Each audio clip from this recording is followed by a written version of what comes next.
Oi, eu sou a Joana Cortez e hoje estou na quadra com Silvio Bastos.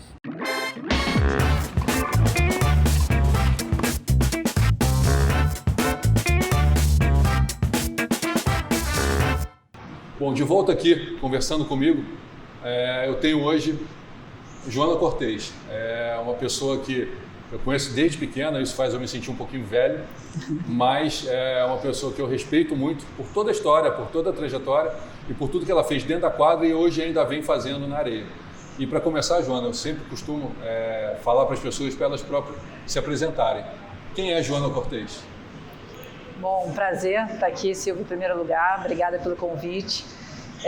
Meu nome é Joana Cortez, sou carioca, fui tenista profissional. Hoje eu sou beach tenista profissional, né? Acho que eu tive 2 carreiras, formada em publicidade, tenho algumas curiosidades assim, de coisas da minha vida, mas sou uma pessoa tímida, né? Que sempre fui. Me falavam que eu era uma atleta zen, não sei se eu sou, tenho os meus momentos. Então a gente vai ter problema? Não sei, talvez um pouco. E gosto sempre de coisas novas e desafios, então sou uma pessoa que sou movida a desafios e gosto dessa vida de atleta.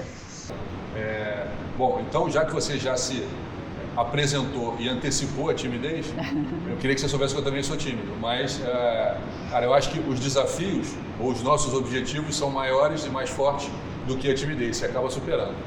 A primeira pergunta é a mais simples, eu acho talvez a mais óbvia. Como é que o tênis apareceu na sua vida? Como é que ele surgiu? Foi através de família, de pai, incentivo? Como é que você entrou numa quadra pela primeira vez? Bom, foi a minha tia Inês que me deu uma raquete de madeira. Minha primeira raquete foi McEnroe. Não vamos fazer contas, né, muito. Mas que ano foi isso? Só sem fazer conta, mas só o ano? Nossa, eu tinha 8 anos, mais ou menos. Eu tenho agora 42. Façam as contas aí.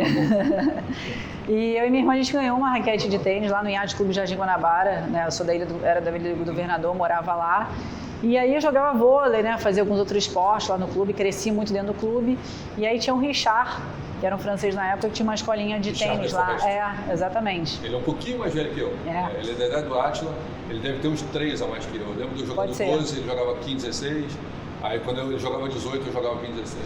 Foi mais ou menos isso. Então foi muito legal, assim, foi o primeiro, né, contato, né, tinha uma escolinha, a gente também fazia muito treino no paredão, não sei se você lembra do iate lá, tinha a parte paredão, então o primeiro torneio que eu ganhei tinha ali que ele fez um torneio interno, eram poucas meninas ainda naquela época, mas eu praticamente cresci ali dentro do clube, né, do iate, é um clube que sempre me apoiou muito e a facilidade de morar na ilha, lá no Jardim Guanabara, então foi o primeiro contato, mas a minha tia Inês que deu essa primeira raquete pra gente. Tá, e aí desse primeiro contato, como é que começa a competição? Como é que a Joana da escolinha, a Joana que começa a passar a bolinha para o outro lado, resolve competir? E como é que foi esse início de competição? Você ganhou tudo ou foi ganhar tudo depois? Como é que foi essa história? Olha, eu sempre gostei muito de competir, assim, eu acho que desde pequena, eu e minha irmã, a Paula, né, a gente tem diferença de 2 anos, ela é mais velha que eu, então a gente começava junto, a gente sempre foi muito amiga, então ela pela diferença de idade, ela ganhava de mim, eu lembro que né, eu chorava, eu não gostava de perder dela, aquela coisa, e até 10 anos competia com meninos, né,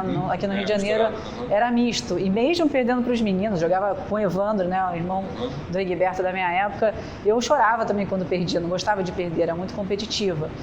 E começava também no vôlei, jogava vôlei e tênis, então fazia as 2 coisas. Você acha que isso ajudou? Ter um outro esporte para dar uma limpiada? Eu gostava bastante de vôlei, né? Eu saía da aula de tênis e ia pro vôlei, a gente sempre ficava ali na clube, aquela coisa. Eu tenho isso na cabeça, que eu acho que até uma determinada idade, que você não faz muita diferença, né? Não, você exatamente. fazer 1, 2, às vezes 3 esportes, ajudam a você não ficar com aquela... focar demais, né? Óbvio que lá na frente você vai ter que direcionar para um lado só. Sim. Mas até 12, 13, se você fizer um outro esporte paralelo... Não, com certeza. Assim, esses outros esportes me ajudaram muito. Eu fiz natação, meus pais sempre me incentivaram muito a fazer vários esportes. A gente brincava, polícia ladrão, o iate é enorme o clube. Então, eu cresci muito fazendo atividade, nunca pensando na competição. Foi uma coisa natural. Aí, né, falaram, não, vamos federar, começa a jogar torneio, e comecei a jogar. E comecei a ter bons resultados no circuito juvenil. Meus pais viajavam muito comigo, né?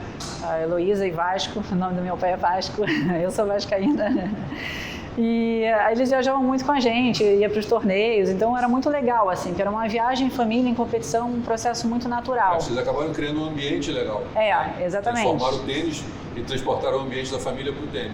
Passou assim, a gente ia muito para Friburgo também, lá no Caledônia, então jogava, fazia esporte, foi uma coisa muito natural, sempre estudando, né?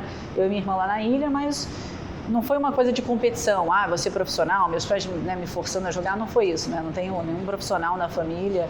E aí foi juvenil, tendo resultados, depois eu comecei a sair do Rio para o Brasil e do Brasil para a América do Sul, circuito COSAT. Minha mãe viajava muito comigo. A sua geração ali, fala outros nomes, outras meninas que subiram ali com você, jogando 16, jogando 18. Eu joguei ali, teve a Bruna Colosio jogar comigo, a Simone Jardim, a Carla Tiene depois, um pouquinho mais velha. A Miriam já despontava, né, naquela época. Assim, a Miriam muito cedo começou a jogar 18. Jogar 18, já despontava. E tinha um grupo muito grande, né? A gente aqui no Rio viajava com a Serafina, né? Então, a minha mãe também viajava muito como delegada, assim, né? Que tinha naquela época acompanhando. Eu lembro do circuito COSAT, que eu fiz 7 países seguidos ali com minha mãe. Então, minha irmã e meu pai ficaram aqui. E era um período muito legal, assim, porque, né, foi ali 14 anos, 16, aí classifiquei para a Europa. Então, foi um processo juvenil. Essa fase ela é muito legal. Né? Muito, muito legal. Muito legal. Eu sei porque eu joguei o primeiro circuito COSAT da história. O circuito COSAT foi inaugurado em 1981. Nossa. Eu fiz o COSAT do Orange Bowl direto para Caracas e a gente desceu de Caracas até chegar em São Paulo. E não era o Banana Bowl. O Banana Bowl era mais na frente e era Paineiras do Morumbi, era a última etapa. Aí passava um mês, aí tinha o Banana Bowl, que era um pouco depois. E foi o primeiro circuito satélite da história. E óbvio que teve um monte de coisa errada, teve um monte de... Sim, não, a gente passava cada coisa, né, naquelas cidades. Pode ter certeza que no seu ano já foi melhor. E aí depois eu virei treinador e comecei a acompanhar também o circuito COSAT. Mas era, acho que uma escola, era uma forma de você entender se você queria mesmo. Porque se você joga um circuito COSAT e curte, gosta e sai dali querendo mais, você quer jogar tênis. Porque aquilo ali era muito legal. A gente passava muito perrengue, né? Porque às vezes ia para uma cidade da outra, pegava cada avião, às vezes tinha que pegar ônibus, era uma loucura. Eu lembro uma vez na Venezuela... Às vezes casa de família. A Venezuela a comida era contada, eu lembro assim, eram 7 raviolis para cada um, né? Você não podia comer mais, então... Mas era muito divertido também, porque você tinha um ambiente, né? Você aprendia muito também, muito, né? Muito. Você tirava muita lição, você tinha muita troca de informação, o tênis sul-americano sempre foi muito forte, e aí você acaba convivendo com gente que depois lá na frente, ou se você não chega, o outro chega, e você convive com gente que chega com título de Grand Slam. Eu acho que é uma escola e é um aprendizado e também um fortalecimento mental para você saber, isso eu quero para minha vida, o caminho é por ali. E o período também, né? Porque o período geralmente é janeiro, fevereiro, assim, um período de férias, então você consegue viajar, não tem essa coisa da escola de ficar muito tempo também fora. E também viajar, né? Porque era uma coisa que eu sempre gostei, né? Meus pais também sempre gostaram e adoro viajar. Para mim, assim, o tênis abriu, né, um mundo de opções, ter contato com outras pessoas, outros idiomas. E no circuito COSAT você começa ali a conviver sem saber falar espanhol, sem saber falar de repente inglês, e é muito legal esse convívio. E aí do COSAT você...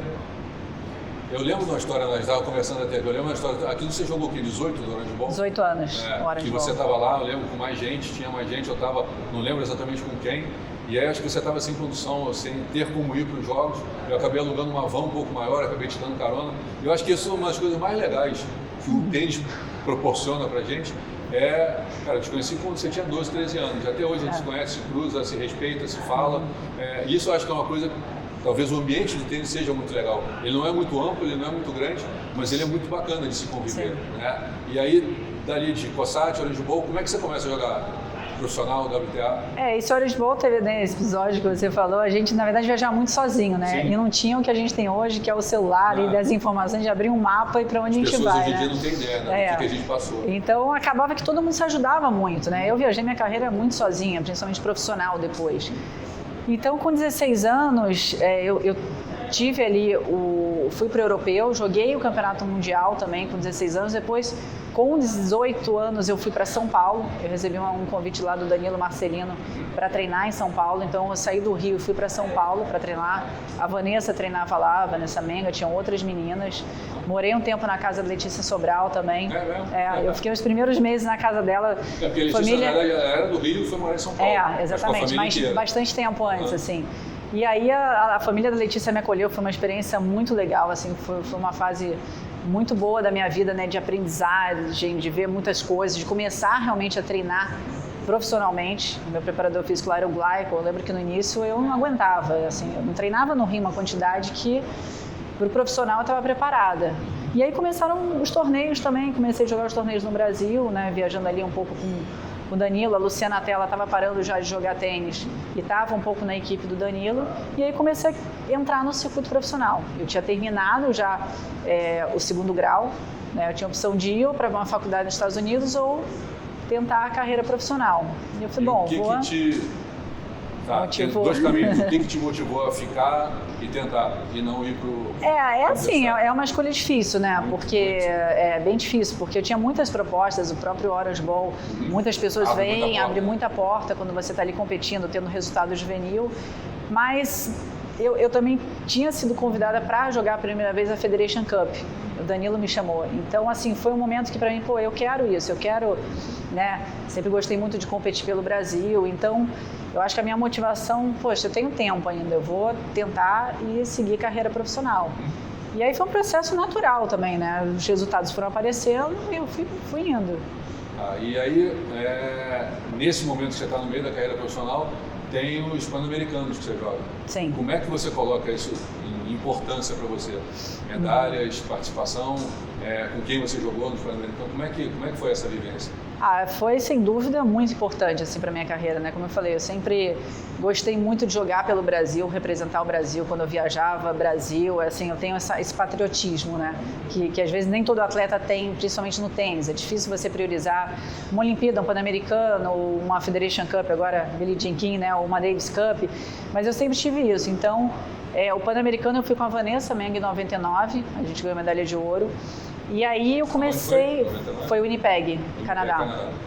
Que estava também o Paulo Taixa, o André Sá, né? Eles também ganharam, né? Também ganharam, foi. E o Paulinho foi medalha de bronze em simples. Era a Luciana Tella, o Roese, o Paulo Cleta, que só me dava bronca. Ele dá foi bronca muito legal. Mas assim, tem muitas histórias bacanas assim dessa época. Essa semana ele me deu uma bronca no meio de uma live. Ele foi a professor da bronca, relaxa. Mas foi muito legal, assim, muito sério, né? A galera muito profissional. E aí, de 99 para 2000, para tentar a Olimpíada, eu teria que me dedicar para a dupla, porque era muito difícil conseguir na época com o ranking que eu estava. Então, eu comecei a jogar dupla, me dedicar com a Vanessa, eu joguei com a Vanessa, eu joguei com a Miriam, até que eu fui classificada com a Vanessa lá em 2000. Então, em 2000, a gente foi para Sydney, a Olimpíada de Sydney. Então, durante assim, a minha carreira, alguns momentos eu priorizei a dupla, eu gostava muito já de jogar dupla.